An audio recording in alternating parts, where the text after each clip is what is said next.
Ready అందరికి నమస్కారం. ఓకేనా?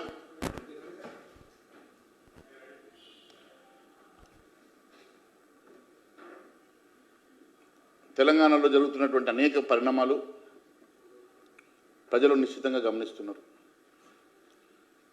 ఎక్కడ పడితే అక్కడ అరాచకాలు, అవినీతి, ఎక్స్ట్రాక్షన్ తప్ప తెలంగాణలో పూర్తిగా లా అండ్ ఆర్డర్ గతి తప్పింది.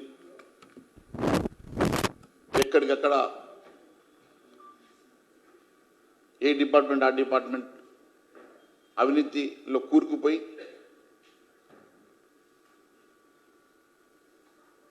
పూర్తిగా ప్రభుత్వం ప్యారలైజ్ అయినటువంటి సంగతి మనకు కనిపిస్తూ ఉన్నది. నిన్న జరిగినటువంటి క్యాబినెట్ మీటింగ్లో ప్రజా సమస్యల మీద కనీసం చర్చ జరుగుతుంది, ఇచ్చిన హామీల మీద కొంతవరకైనా చర్చ జరిగి ప్రజా సమస్యల పరిష్కారానికి ముందుకు వస్తారేమో అని చెప్పి ఎంతో ఆశగా ఎదురు చూసినాం. అనేకమైనటువంటి సమస్యల్ని, రైతుల అంశాలు కానీ, మహిళల అంశాలు కానీ, నిరుద్యోగులు, విద్యార్థులు, వృద్ధులు, నిరుద్యోగ వృత్తి, ముఖ్యంగా రీఎంబర్స్మెంట్ మీద చర్చ జరుగుతుంది. కనీసం న్యాయం చేస్తారేమో అని ప్రజలందరూ ఆశగా ఎదురు చూస్తూ ఉంటే, వాటాల పంపిణీ, ఎవరి డిపార్ట్మెంట్లో ఎంత సొమ్ము చేసుకుంటున్నారనే చర్చలు తప్ప కొన్నైనా సమస్యలు పరిష్కారం చేయాలన్న ఆలోచన కానీ, ఇచ్చిన హామీలు నెరవేర్చాలన్న ఇంగిత జ్ఞానం కానీ ఈ రాష్ట్ర ప్రభుత్వం లేకపోవడం శోచనీయం. ఒకసారి మీరు చూసినట్లయితే మంత్రులందరూ కూడా ఈ క్యాబినెట్లో నా డిపార్ట్మెంట్కి ఎంత వాటా ఇస్తుంది, ఎన్ని డబ్బులు కేటాయించుకోవాలా, ఎంత సొమ్ము చేసుకోవాలనే ఆలోచనతోటి చర్చ జరుపుతూ ఉన్నారు తప్ప ప్రజా సమస్యల మీద పరిష్కరించాలన్న దృక్పథంతో మాత్రము ఈ క్యాబినెట్ చర్చ జరుగుతలేదు అనేది చాలా స్పష్టమవుతా ఉన్నది. కేవలం ఇరిగేషన్లో ఉత్తమ్ కుమార్ రెడ్డిని సాటిస్ఫై చేయడానికి 1000 కోట్లు, విద్యుత్లో బట్టిని సాటిస్ఫై చేయడానికి 1000 కోట్లు, ఈ రకంగా కొంతమంది మంత్రులు పాసిఫై చేయడానికి వాటాల పంపకం జరిగింది తప్ప ప్రజల సమస్యల మీద, ఇచ్చిన హామీలు నెరవేర్చాలన్న దృక్పథంతో మాత్రం నిన్న జరిగినటువంటి క్యాబినెట్లో కనబడకపోవడం చాలా శోచనీయం. ముఖ్యంగా ఈ రాష్ట్ర వ్యాప్తంగా ఫీ రియంబర్స్మెంట్ అంశం తీసుకుంటే విద్యార్థి లోకం అంతా కూడా ఈరోజు గందరగోళ పరిస్థితిలో ఉన్నది. విద్యార్థులంతా కూడా కాలేజీలకు ఫీజు రాక, రియంబర్స్మెంట్ లేక, వారి సర్టిఫికెట్స్లు కూడా ఇవ్వకుండా యాజమాన్యాలను ఇబ్బంది పెడతా ఉంటే ఫీ రియంబర్స్మెంట్ నమ్ముకొని చదువుకున్నటువంటి అనేక మంది విద్యార్థులు ఈరోజు అవస్థపడుతున్న సంగతి మనం చూస్తున్నాం. మీరు ఒకసారి చూసినట్లయితే ఫీ రియంబర్స్మెంట్ రాక నాణ్యమైనటువంటి విద్య కూడా ఇవ్వలేక, అక్కడ ఉన్నటువంటి టీచింగ్ స్టాఫ్కి శాలరీలు ఇవ్వక నాణ్యమైన విద్య కూడా అందించలేని పరిస్థితుల్లో ఈరోజు కళాశాలలు నడుస్తూ ఉన్నాయి. అలాంటి పరిస్థితుల్లో దాదాపు 10,000 కోట్ల రూపాయలు ఫీ రియంబర్స్మెంట్ రావాల్సి యాజమాన్యాలందరూ కూడా మొన్న కాలేజీలు మూసేస్తే దసరాకు 600 కోట్లు, దీపావళికి 600 కోట్లు ఇస్తామని కేవలం 200 కోట్లు రిలీజ్ చేసి మిగిలిన 1000 కోట్లు దీపావళి లోపల ఇస్తామని చెప్పి ఈరోజు కూడా రూపాయి ఇవ్వకుంటే మళ్ళీ 3వ తారీఖు నుంచి వాళ్ళు మేము కాలేజీలు మూసేస్తామని అల్టిమేటం ఇచ్చారు. దాని మీద మాత్రం నిన్నటి క్యాబినెట్లో చర్చ చేయలే. మరి ఇస్తామన్నటువంటి 600 కోట్లు 1,200 కోట్లన్నా ఇవ్వలే. 10,000 కోట్ల రూపాయలకి వెళ్ళి కనీసం 10% అన్నా ఇస్తే మేము కాలేజీ నడుపుకుంటామని యాజమాన్యాలు చెప్తా ఉంటే కనీసం 10% కూడా వారికి రియంబర్స్మెంట్ ఇవ్వక ఈరోజు విద్యార్థి లోకమంతా కూడా ఆందోళన పడతా ఉన్నది. ఈరోజు పేరెంట్స్, విద్యార్థులు అతి త్వరలో రోడ్డుకి సమయం పరిస్థితి వస్తున్నది. దీని మీద కూడా భారతీయ జనతా పార్టీ ఖచ్చితంగా ప్రణాళిక ఏర్పాటు చేసుకొని విద్యార్థులకు అండగా నిలబడతాం. భారతీయ జనతా పార్టీ కూడా ఖచ్చితంగా వారి కోసం మేము ఖచ్చితంగా ఒక ప్రణాళిక ఏర్పాటు చేసుకుంటామని కూడా తెలియజేస్తా ఉన్నాం. అంతేకాదు ఒకవైపు అనేకమైనటువంటి సమస్యలు నడుస్తూ ఉన్న సందర్భంగా, ఎందుకంటే ఈరోజు ఫీ రియంబర్స్మెంట్ అంశంలో ముఖ్యమంత్రి గారే విద్యాశాఖ మంత్రిగా పనిచేస్తున్నారు. మరి విద్యాశాఖ మంత్రిగా పనిచేస్తున్నటువంటి ముఖ్యమంత్రి రేవంత్ రెడ్డి ఈరోజు పూర్తిగా ఫీ రియంబర్స్మెంట్ పేమెంట్ ఇవ్వక, నాణ్యమైన విద్య అందించలేక అన్ని రకాలుగా ఆ డిపార్ట్మెంట్ అస్తవ్యస్తంగా మారుతూ ఉంటే, మరోవైపు లా అండ్ ఆర్డర్, ఈ రాష్ట్రంలో లా అండ్ ఆర్డర్ పూర్తిగా గతి తప్పింది. మొన్న చూస్తే మా నిర్మల్ జిల్లాలో ఒక కానిస్టేబుల్ మీద కత్తి దాడి జరిగింది.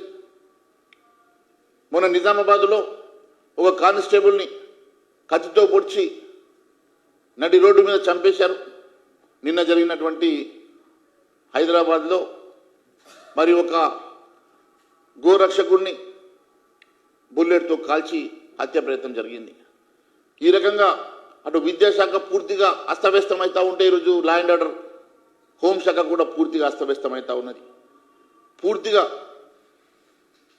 లా అండ్ ఆర్డర్ గాడి తప్పడమే కాకుండా 2 సంవత్సరాల నుంచి ఒక విద్యా మంత్రి, ఒక హోంమంత్రి లేక ఈరోజు రాష్ట్రంలో పూర్తిగా వ్యవస్థ అతలాకుతలమవుతున్న సంగతి మనం కల్లారా చూస్తున్నాం. గతంలో ఎన్నడూ లేని విధంగా ఈరోజు నడి రోడ్డు మీద పోలీస్ అధికారాన్ని కూడా కత్తులతో పొడి చేసేటువంటి సంస్కృతి, గన్నుల సంస్కృతి కూడా తెలంగాణ రాష్ట్రంలో వచ్చింది. బంధువులతోటి ఎక్కడికక్కడ విచ్చలవిడిగా కాల్చి ఈరోజు వాళ్ళు యథేచ్ఛగా తిరిగేటువంటి పరిస్థితి ఏర్పడుతుందంటే, మరి ముఖ్యమంత్రి గారు ఏ పార్టీ రివ్యూ చేస్తూ ఉన్నాడో, సమీక్షలు చేస్తూ ఉన్నాడో, ఈ రాష్ట్రంలో ఉన్నటువంటి లా అండ్ ఆర్డర్ని ఏ రకంగా కాపాడుతూ ఉన్నాడో, ఒక మంత్రిని కూడా, హోంశాఖకు మంత్రిని కూడా అపాయింట్ చేయలేనటువంటి దుస్థితిలో ఈరోజు ముఖ్యమంత్రి గారు ఈ రాష్ట్రంలో పాలన చేస్తూ ఉన్నారు. మరి ఇవన్నీ ఒకవైపు జరుగుతూ ఉంటే, మరోవైపు మొన్ననే మనం చూసాం, ఫారెస్ట్ డిపార్ట్మెంట్లో మొన్న జరిగినటువంటి ఒక సెన్సేషన్ వార్తను మనం చూసాం. మరి ఫారెస్ట్ వాటాల పంపకం కోసం జరిగినటువంటి ఫారెస్ట్ డిపార్ట్మెంట్లో కుంభకోణం బయటకు వస్తే 4 రోజులకే ఎక్సైజ్ శాఖలో కుంభకోణం బయటకు వస్తూ ఉన్నది. మంత్రుల మధ్యలో వాటాలు, ముఖ్యమంత్రికి మంత్రులకు మధ్యలో వాటాలు కుదరకపోవడం, అధికారులకి మంత్రులకు మధ్యలో వాటాలు కుదరకపోవడం, బాటంగానే ఈరోజు వాటాల పంపిణీలు బహిర్గతం అవడమే కాకుండా బయటపడడం, చర్చించుకోవడం, దాని మీద తుపాకులు అడ్డం పెట్టేసుకొని కూడా వాటాల పంపకం గురించి ఆలోచిస్తున్నారంటే ఎంతటి పరిస్థితి రాష్ట్రంలో, ఎంత దుర్భీర్యమైనటువంటి పరిస్థితి రాష్ట్రంలో నెలకొన్నదో స్పష్టమవుతున్నది. మీరు చూసినట్లయితే దక్కన్ సిమెంట్స్ డైరెక్టర్పై పాయింట్ బ్లాంక్లో గన్నును పెట్టి ఫారెస్ట్ మంత్రి ఓఎస్డీ అయినటువంటి సుమంత్ ఒక కాంగ్రెస్ పార్టీ నాయకుడి సమక్షంలో, ముఖ్యమంత్రి గారి సన్నిహితుడి సమక్షంలో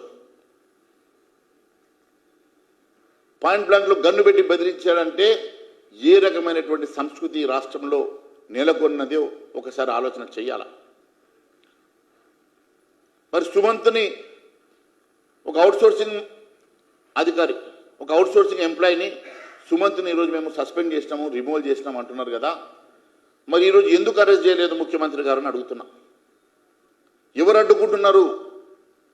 దేనికోసం ఈరోజు సుమంత్ని అరెస్టుని ఆపుతా ఉన్నారో ముఖ్యమంత్రి గారు దీనికి జవాబు చెప్పాల. ఆ రోజు మంత్రి గారి ఇంటికి అన్న అరెస్ట్ చేయడానికి వెళ్ళామని చెప్పి అడ్డుకున్నారని చెప్పారు కదా. ఎవరు అడ్డుకున్నారు? అడ్డుకున్న వాళ్ళ మీద ఏం చర్య తీసుకున్నారు? మరి సుమంత్ని ఆ రోజు అడ్డుకున్నారేమో, ఆ రోజు అరెస్ట్ చేయకుండా ఆపారేమో. మరి గత వారం రోజుల నుంచి సుమంత్ బాటంగానే రోడ్ల మీద తిరుగుతూ ఉంటే సుమంత్ను ఎందుకోసం అని చెప్పేసి పోలీస్ అధికారులు అరెస్ట్ చేస్తలేరు, కేసులు నమోదు చేస్తలేరు? దీని వెనుక ఉన్న తతంగం ఏమిటి? ఇదేమన్నా మీ లిమిటెడ్ కంపెనీ అనుకుంటున్నారా? ఇంటి వాటాలా ఇది? ఇష్టానుసారంగా మీరు అనుకుంటే అరెస్ట్ చేస్తాం, లేదంటే వదిలేస్తాం. అంటే మీ ఇష్టానుసారంగా నడపడానికి ఇది రాష్ట్రం అనుకుంటున్నారా, లేకుంటే మీ ఇష్టం ఉన్నటువంటి ఒక లిమిటెడ్ కంపెనీ అనుకుంటున్నారా? దీనికి ఒక చట్టం ఉన్నది, ప్రజాస్వామ్యంలో బతుకుతున్నాం. ఒకసారి ఒక యుఎస్డి గన్ను పెట్టేసి, పాయింట్ బ్లాంక్లో గన్ను పెట్టి ఒక సిమెంట్ ఫ్యాక్టరీ డైరెక్టర్ని బెదిరిస్తే ఆయన సమక్షంలో ఉన్నటువంటి ముఖ్యమంత్రి గారి సన్నిహితుడు ఒక కాంగ్రెస్ నేత అక్కడ ఆయన సమక్షంలో జరిగితే ఆయన వెంటనే అరెస్ట్ చేస్తామని మంత్రి గారి ఇంటికి పోయిన పోలీసులు వారం రోజులైనా అరెస్ట్ చేస్తలేరు, కేసులు నమోదు చేస్తలేరు. అంటే నిన్న ముఖ్యమంత్రి గారిని దీపావళికి కలిసి మంత్రి గారు కలిసి శాలువలు కప్పగానే మీకు సెటిల్మెంట్లు అయిపోగానే కేసులు కావా, కేసులు ఉండవా, చట్టం పనిచేయదా? ఇది మీ మధ్యలో సెటిల్మెంట్ల కోసం, మీ మధ్యలో జరుగుతున్నటువంటి సెటిల్మెంట్ల కోసం రాష్ట్ర అధికారాన్ని దుర్వినియోగం చేయడం ఇది ఎంతవరకు సబబని అడుగుతున్నా. మీరు ఇష్టానుసారంగా ఎప్పుడు అనుకుంటే అప్పుడు ఎవరి మీద అంటే వాళ్ళ మీద కేసులు పెడతాం, మమ్మల్ని వచ్చి ఇంట్లో కలిస్తే కేసులు మాఫ్. ఇదేనా మీ సంస్కృతి? మరి స్వయంగా సురేఖ గారి కూతురు చెప్తా ఉన్నది, సురేఖ గారి కూతురు చెప్తా ఉన్నది, మా ఇంటికి పోలీసులు వచ్చిండ్రు ఆయన అరెస్ట్ చేయడానికి అని. మరి దేనికోసము, దాని మీద ఇన్వెస్టిగేషన్ ఏం జరిగింది, ఎవరి మీద కేసులు బుక్ చేశారు, ఇప్పటివరకు పోలీస్ శాఖ మాత్రం నోరు విప్పడం లేదు. దీని వెనుక ఉన్నటువంటి మతలబ్ ఏందో తెలియాల్సిన అవసరం ఉన్నదని చెప్పి తెలియజేస్తా ఉన్నాం. అంతేకాదు, ఇది ఇలా జరుగుతుండగానే ఇప్పుడు మళ్ళా కొత్త పంచాయతీ మంత్రి జూపల్లి కృష్ణారావుకి ఎక్సైజ్ శాఖలో మరి ముఖ్యమంత్రి గారికి మధ్యలో విభేదాలు వస్తున్నట్టుగా మరి జూపల్లి కృష్ణారావు గారు స్వయంగా చెప్తా ఉన్నారు 100 కోట్ల రూపాయల కుంభకోణం అని. మరి 100 కోట్ల రూపాయల టెండర్ విషయంలో ముఖ్యమంత్రి గారికి మీకు మధ్యలో విభేదాలు వస్తే దానికి ఒక ఐఏఎస్ ఆఫీసర్ని బరి చేశారు. ఒక నిజాయితీ పరుడైనటువంటి ఐఏఎస్ ఆఫీసర్ రిజ్వి ఈరోజు మీ బాధ తట్టుకోలేక రాజీనామా చేస్తే స్వయంగా మంత్రి గారు రాజీనామాను ఆమోదించొద్దని చెప్తే ఇలా చీఫ్ సెక్రటరీ మీ లెటర్ని కూడా లెక్క చేయకుండా ఆయన రాజీనామాను ఆమోదింపజేశారు. అంటే మీ శాఖలో మీ అధికారులు కూడా మీరు చెప్పినట్టు వినే పరిస్థితులు లేకపోవడం, ఈరోజు మీ మధ్యలో సమన్వయం లేకపోవడం, బాటంగానే ఎన్నో అవినీతి కుంభకోణాలు బయటకు రావడం, వాటి మీద మాత్రం మళ్ళీ క్యాబినెట్లో కూర్చొని మీరు సెటిల్మెంట్ చేసుకోవడం తప్ప క్యాబినెట్ మీటింగ్లు ఒక్కటైనా ప్రజా సమస్యల పరిష్కారం కోసం చేస్తున్నారా, లేక కేవలం మీ శాఖలో ఉన్నటువంటి అవినీతి సెటిల్మెంట్ల కోసం మాత్రమే మీరు క్యాబినెట్లు పెట్టుకుంటున్నారా? ఇది ప్రజలకు తెలియాల్సినటువంటి అవసరం ఉన్నది. అంతేకాదు, అసలు ఈ తుపాకీల సంస్కృతి కొత్తగా తెలంగాణ రాష్ట్రం వచ్చింది. అంటే ఓఎస్డీలకు మీరే బంధువులు ఇచ్చి, మీరే బంధువులతోటి వాళ్ళకు ట్రైనింగ్ ఇచ్చి మీరు ఓఎస్డీలుగా మంత్రుల దగ్గర పెడుతున్నారా? మరి ఆయన పెట్టినటువంటి తుపాకీ ఎవరిది? దానికి లైసెన్స్ ఉన్నదా? మరి లైసెన్స్ ఉంటే అది ఎవరి పేరు మీద ఉన్నది? ఆ తుపాకీ ఎవరిది? మరి కాంగ్రెస్ నేతదా లేక సుమంత్దా? మరి ఎవరి తుపాకీ ఎవరి మీద ఎక్కువ పెట్టిండ్రు? కంప్లైంట్ ఎవరు ఇచ్చిండ్రు? అరెస్ట్ చేయడానికి పోలీసులు మరి ఒక మంత్రి గారి ఇంటికి ఎందుకు వెళ్ళిండ్రు? దాని తర్వాత ఎందుకు సద్దుమణిగిందో ఇది ప్రజానీకానికి తెలియజేయాల్సినటువంటి అవసరం ఉన్నది. ఇది మీ ఇంటి సమస్య కాదు, ఇది ప్రభుత్వానికి సంబంధించినటువంటి సమస్య కాబట్టి ఖచ్చితంగా దీని మీద స్పష్టత ఇవ్వాల్సిందిగా మేము కోరుతా ఉన్నాం. అంతేకాదు,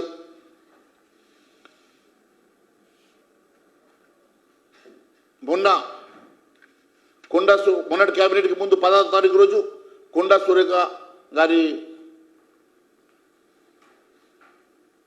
సురేఖ గారి డిపార్ట్మెంట్లో ఒక అంశం, నిన్ననేమో ఎక్సైజ్ శాఖలో ఒక అంశం. ఎక్సైజ్ శాఖలో అది 100 కోట్ల కుంభకోణము. మరి మంత్రి గారి కొడుకుకి ముఖ్యమంత్రి గారి ఆఫీసులో ఇంకెవరకు మధ్యలో ఆ టెండర్ కాంపిటీషన్లో వచ్చినటువంటి వివాదంగా ఒకరు చెప్తారు, లేదు ఇది మంత్రి గారు కాదు ఒక ఐఏఎస్ ఆఫీసర్ని మీరు స్కేప్ గోట్ చేసే ప్రయత్నం ఇంకొకరు చేస్తారు. ఏది ఏమైనా ఒక నిజాయితీపరుడైనటువంటి ఒక ఐఏఎస్ ఆఫీసర్ ఈరోజు బలిపశువై తన రాజీనామా చేసుకునేటువంటి దుస్థితి రావడానికి మరి ఈ రాష్ట్ర క్యాబినెట్ దానికి రెస్పాన్సిబిలిటీ తీసుకుంటారా, లేకుంటే వాస్తవాలు ఏందో దాని మీద ఒక సిట్ ఏర్పాటు చేసేసి మరి వాస్తవాలని బయటకు తీసుకొస్తారా? అది ముఖ్యమంత్రి గారి వివక్షకు మేము వదిలేస్తున్నామని చెప్పి తెలియజేస్తా ఉన్నాను. అంతేకాదు, మన రవాణా చెక్ పోస్ట్ అది కూడా పొన్నం ప్రభాకర్ గారి డిపార్ట్మెంట్లో రవాణా చెక్ పోస్ట్ క్యాబినెట్లో మేము నిర్ణయం తీసుకున్నామని, దాని తర్వాత చెక్ పోస్ట్ అట్లే కఠినం అవుతున్నాయని, మరి చెక్ పోస్ట్ మీద ఏసీబీ దాడి, మరి నాకు తెలియకుండానే ఏసీబీ దాడి ఎవరు చేశారు? మరి ముఖ్యమంత్రి శాఖకు సంబంధించినటువంటి ఏసీబీ దాడి నా డిపార్ట్మెంట్ మీద చేయించారని చెప్పేసి ఈరోజు పొన్నం ప్రభాకర్ గారు గుర్రుగా ఉన్నారట. మరి పొన్నం ప్రభాకర్ గారు డిపార్ట్మెంట్లో ఏసీబీ దాడి చేసి మరి ఈరోజు చెక్ పోస్టును ఎత్తేస్తున్నట్టుగా మరి ముఖ్యమంత్రి గారు ఇవాళ నిర్ణయం తీసుకుంటారు. మరి ప్రతి డిపార్ట్మెంట్లో ప్రతి మంత్రిత్వ శాఖలో ఈరోజు జరుగుతున్నటువంటి పెత్తనం కోసం జరుగుతున్నటువంటి ఈ పోరాటంలో మరి మంత్రులందరూ కూడా ఈరోజు బలిపశు అవుతా ఉన్నారు. ఒకరొకరుగా మంత్రుల మీద జరుగుతున్నటువంటి మరి ఈ అరాచకాన్ని ఈరోజు ఒకరికొకరు చెప్పుకొని బాధపడేటువంటి పరిస్థితి ఈరోజు ఈ రాష్ట్రంలో నెలకొన్నది. ఈ రాష్ట్రం పూర్తిగా అడ్మినిస్ట్రేషన్ కానీ లా అండ్ ఆర్డర్ కానీ పూర్తిగా గాడి తప్పడమే కాకుండా ఇచ్చిన హామీలు నెరవేర్చక ప్రజలు కూడా ఈరోజు ఇబ్బంది పడుతున్న సంగతి మనం కళ్ళారా చూస్తూ ఉన్నాం. అంతేకాదు వాటాల కోసం మంత్రులకు ముఖ్యమంత్రులకు మధ్య వచ్చినటువంటి విభేదాలు, ఆ వాటాల కోసం వచ్చినటువంటి విభేదాల్లో ఈరోజు అధికారులు బలిపశు ఇవ్వడమే కాకుండా ఈరోజు క్యాబినెట్లో ప్రజా సమస్యల పరిష్కారాన్ని వదిలేసి కేవలం వారి వాటాల పరిష్కారం విషయంలో, వారి డిపార్ట్మెంట్లో వచ్చినటువంటి అవినీతి అంశంలో, వాటాల పంపకాల విషయంలో మాత్రమే ఈరోజు క్యాబినెట్లో చర్చ జరుగుతున్నది తప్ప ఇది తెలంగాణ రాష్ట్ర ప్రతిష్టను దెబ్బతీసే విధంగా ఉన్నది తప్ప తెలంగాణ రాష్ట్రంలో జరుగుతున్నటువంటి మరి ఈ అవినీతి కుంభకోణాలని ఒకటిగా బయటకు వస్తున్నటువంటి అవినీతి కుంభకోణాల మీద ముఖ్యమంత్రి గారు ఎందుకు స్పందిస్తలేరని అడుగుతా ఉన్నాను.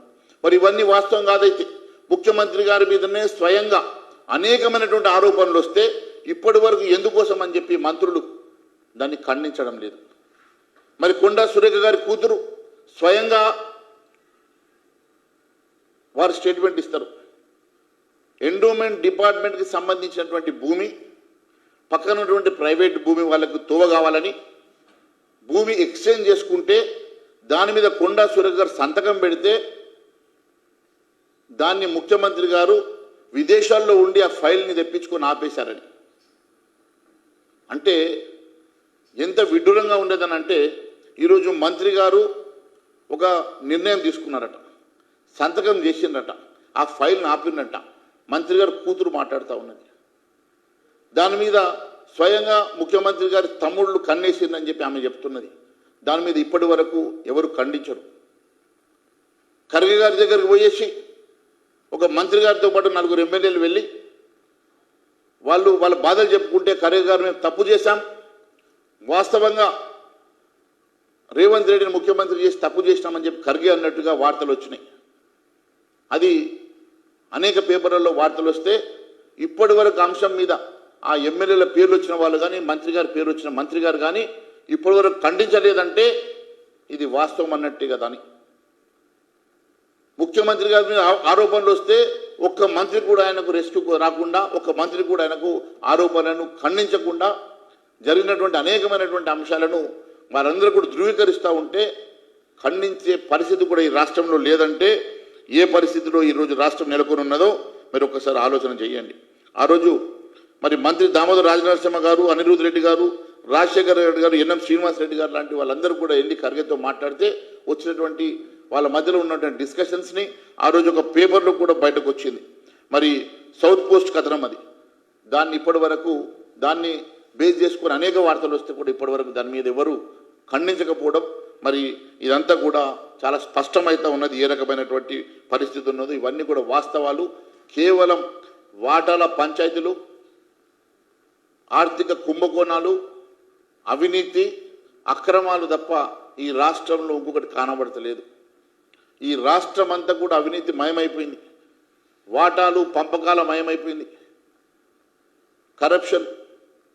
మరి ఇలాంటి ఒక్కొక్కరు టార్గెట్ పెట్టుకొని మంత్రులకు టార్గెట్ ఎన్ని వేల కోట్లు సంపాదించాలి, ముఖ్యమంత్రి ఎన్ని లక్షల కోట్లు సంపాదించాలని చెప్పి టార్గెట్లు పెట్టుకొని పనిచేస్తున్నారు తప్ప ఈ రాష్ట్రంలో ఉన్నటువంటి ప్రజల కోసం, ప్రజానికం కోసం, ప్రజా సమస్యల కోసం ఇచ్చిన హామీల కోసం మాత్రం ఒక్క మంత్రి కానీ ముఖ్యమంత్రి కానీ పనిచేయకపోవడం ఇది నిజంగా కూడా బాధాకరం అని చెప్పి తెలియజేస్తా ఉన్నాను.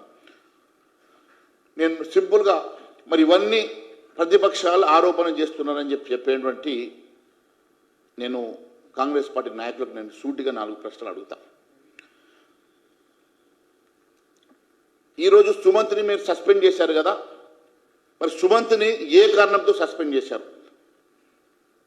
ఒకవేళ తప్పు చేయలేదు, మరి ఏ కారణంతో సస్పెండ్ చేశారు? సస్పెండ్ చేస్తే ఆ పాయింట్ బ్లాక్ రేంజ్లో గన్ను పెట్టి బెదిరించారనే కదా, మరి ఎందుకు కేసు నమోదు చేయలేదు? ఎందుకోసం అని చెప్పి దాని మీద ఇన్వెస్టిగేషన్ ముందుకు తీసుకెళ్తలేరు.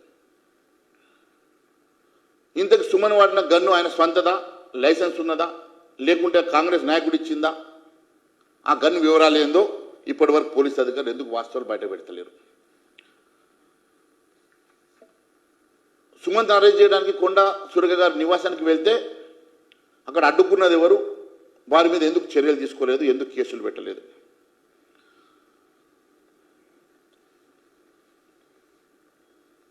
కొండా సురేఖ గారు ఆయన కూతురు అడ్డుకోవడం వల్లనే సుమంత్ అరెస్ట్ చేయలేకపోయామని చెప్తున్న పోలీసులకి మరి వారం రోజులు అయిపోయింది కదా, మరి వారం రోజులు అయినా కూడా ఆ రోజు అంటే అడ్డుకున్నారు, మరి వారం రోజులు ఇప్పుడు ఎవరు అడ్డుకుంటున్నారు?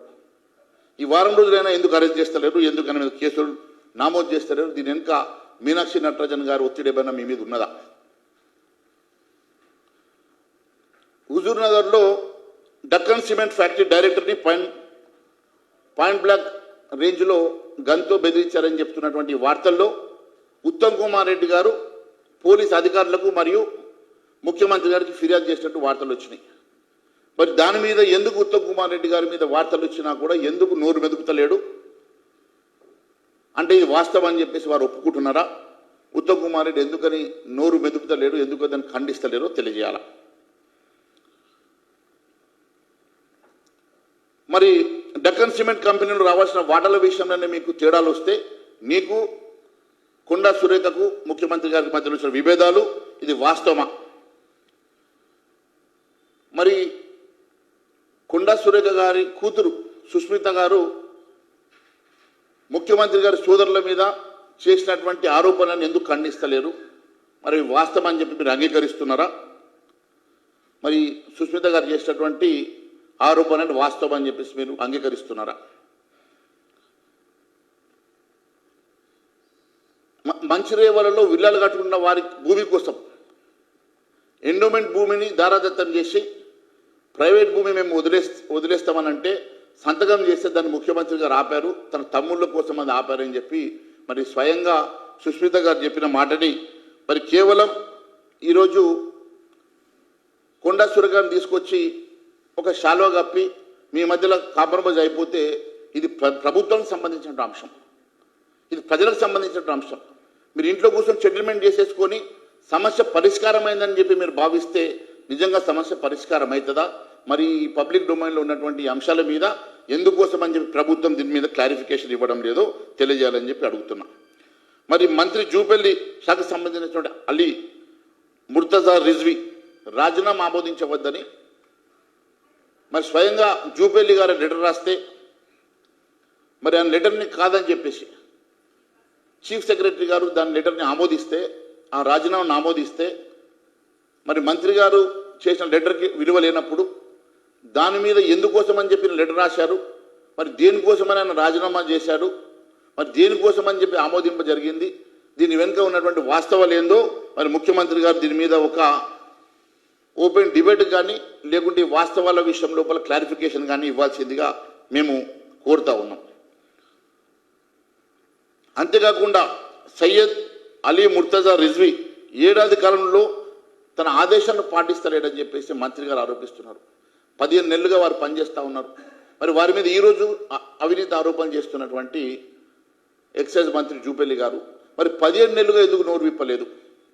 ఈరోజు రాజీనామా వ్యవహారం వరకు వచ్చి పరాకాష్ఠకు వచ్చిన తర్వాత ఈరోజు మీరు నోరు విప్పారన్న అవినీతి పరుడనే ప్రయత్నం చేస్తూ ఉన్నారు.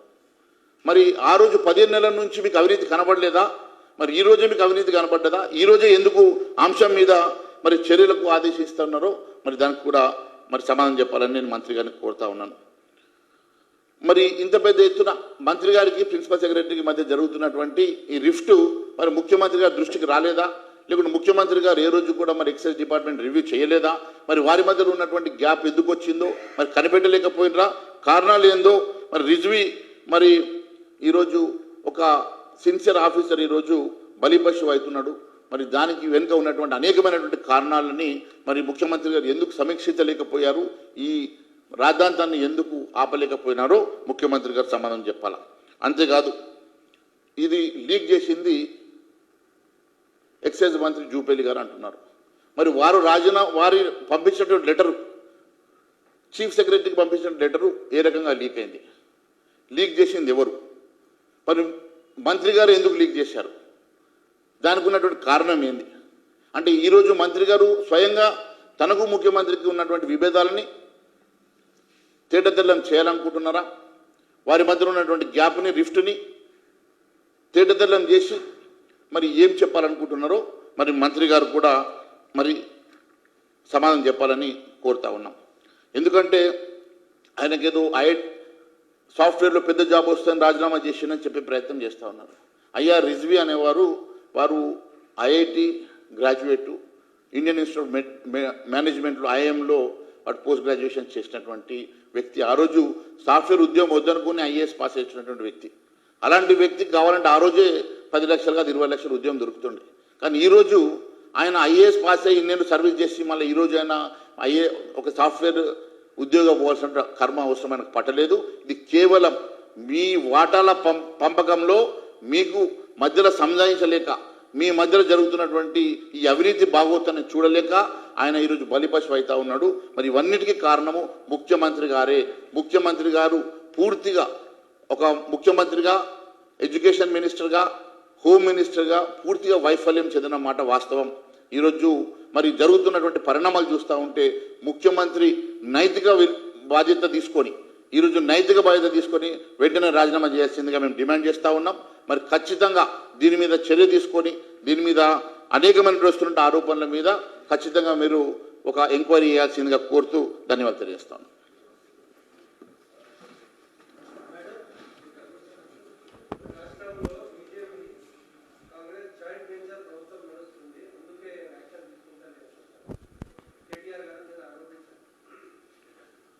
చూడండి, టీఆర్ఎస్ కాంగ్రెస్ గతంలో కలిసి సంసారం చేసిండ్రు, ఈరోజు కూడా సంసారం చేయడానికి సిద్ధపడుతున్నారు. ఈరోజు జరుగుతున్నది వారి మధ్యలో ఉన్నటువంటి మ్యాచ్ ఫిక్సింగ్ స్పష్టమవుతున్నది. అందుకనే అనేకమైనటువంటి మరి ఆరోపణలున్నా, అనేకమైనటువంటి కుంభకోణాలున్నా, అనేకమైనటువంటి ఆరోపణలు పిసిసి అధ్యక్షుడిగా రేవంత్ రెడ్డి చేసినా వేటి మీద కూడా ఈ రోజు వరకు కూడా ఒక్క చర్య తీసుకోలేదు, ఒక కేసు పెట్టలేదు, ఒక అరెస్ట్ చేయలేదు. ఇది చాలా స్పష్టమవుతున్నది వాళ్ళ మధ్యలో ఉన్నటువంటి మ్యాచ్ ఫిక్సింగ్ ఎంతదో. Thank you.